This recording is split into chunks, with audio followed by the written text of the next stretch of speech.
السلام عليكم ورحمة الله وبركاته. جرجرتو كبجمتوتا في جالدمتوتا كيا وروني نهار تفتن تلو شو سبسكرايب لايك شير gochuun dagatina akkasumas ambarsiisa YouTube illee sontaane waan ofii itti fayyadamu waan namni nagaafate deebisuun dirqama natta waan ta'eef akkaataa geengoo bilbila viidiyoo erga waraabne booda akka waan bilbila keessa haasayaa jirru yookiin viidiyoon sun dabraa jirutti akkami godhanna namoonni hedduun nagaafatanii turtanii biizii tahee gara amma isiniif qabadhee dhufee jira gara barumsaatti isin dabarsa ulfaadha galatooma na wajjin ta'a.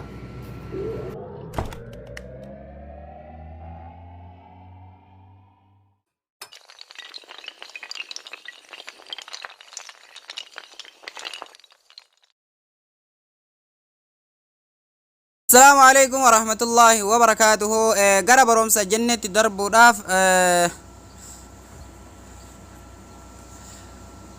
Google Chrome keessa seentanii warroonni barumsa akkanaa barbaadan Google Chrome irraa waa hedduu barattu new studio background jettanii itti barreessitanii studio waan garagaraa as jala argachuu ni dandeessanii an ammaaf YouTube irraa isinii mul'isaaf duuba irraa deebi'aa jechuudha. Erga YouTube irraa isinitti mul'isee YouTube nama dhuunfaa tokko itti barreessinee akkaataa inni itti fidu arginaa jechuudha. Na wajjin tura.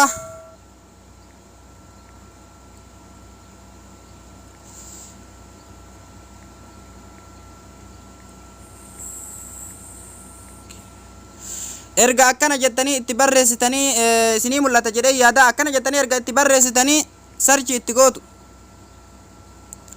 Sanboota isinii dhufe hordoftoota kabajamtoota kee yoo kunniin wanti kun yoo isinii dhufe hin dhufnettanii irraaf duuba deebuu hin qabdanii awwal irraa isinii dhufuu danda'a dhufuu dhabuu danda'a olooftanii erga jettanii kun buleen kun isinii dhufeera bulee kanarra gadhooftanii bulee kanarra erga gadhooftanii studio waan garagaraa ajjala argachuu ni dandeessanii jechuudha.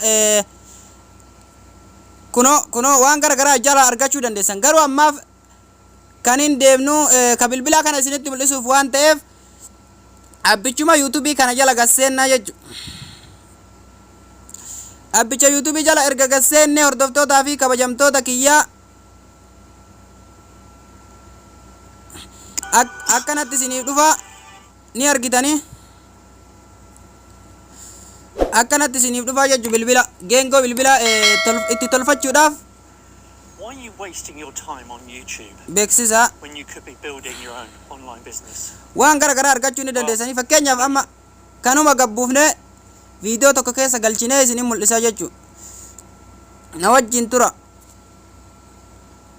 mee ka tokko kanamatti tolooyii tokko isa gadi buufna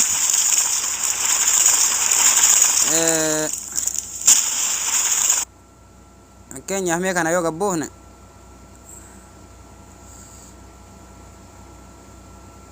kanaa miti qoy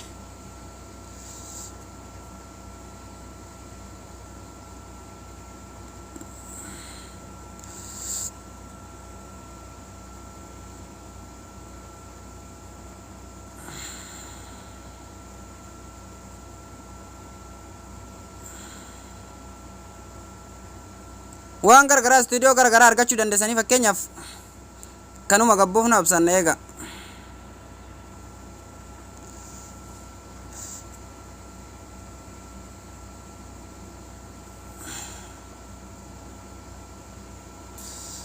daaloonti goona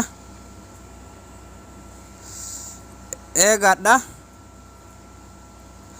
jahaga'ee jira erga viidiyoon bu'ee booda walitti deebinaa na eega agasiif yookiin gabbu eeyyu qoy erga jenne uf duuba deebinaa jechuudha. Erga jenne uf duuba deebinee kimistirii keenya keessa ni galla. Ni garuu kan YouTube isinitti himaa jira waan ta'eef kanarratti dhoofnaa jechuudha. Diimaa kanarratti dhoofnaa yoo Facebook afaa ta'e kanarratti fayyadamuu ni dandeessanii garuu ammaaf kanarratti dhoofne. Sana booda viidiyoo keenya gadi bu'ee jira waan ta'eef akkuma beekamu kama barbaachisaa ta'ee fudhannu suuraa garagaraas fudhachuu dandeessanii erga akkana goonee hanga viidiyoon keenya dheeratu itti galchine booda laayir ka jettu tana tuu'ne erga jenne booda miidiyaa filannaa jechuudha. Miidiyaa erga filanne viidiyoo keenya kama ta'e tokko itti galchinaa na eega. Mee video kana amma itti galchinu video kana wala dikkoo si waraabee waan jiruuf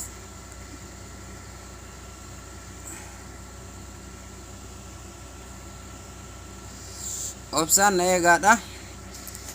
Erga akkana viidiyoo keenya finnee booda erga akkatti wal qixxeessinee booda hanga viidiyoon keenya dheeratu erga wal qixxeessinee booda kaniin amma gadi buufanne asuma laayirii tuqannee miidiyaa tuqannee laayirii tuqannee san booda miidiyaa ka jedhu kana tuqannee viidiyoon keenya daawulaatu waan gooneef ayi jira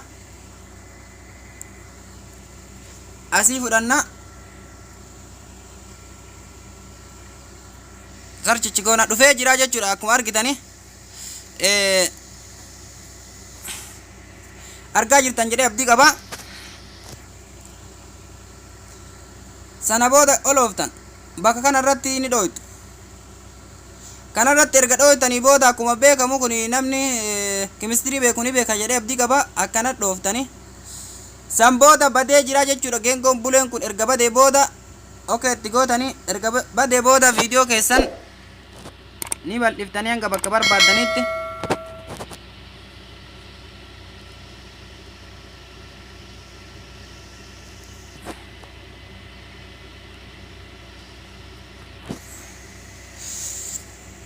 Keessa galee jira jechuudha viidiyoon keenya keessa galee jira jechuudha akkuma argaa jirtan kana amma jennee gara barumsa kennaa dabarraa viidiyoon keessa galee jira jechuudha. Sana booda wantoota gara garaa asirra fidachuu dandeessanii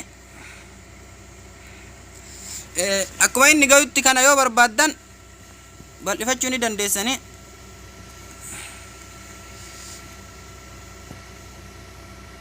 Akka inni irratti sirraa'utti jechuudha.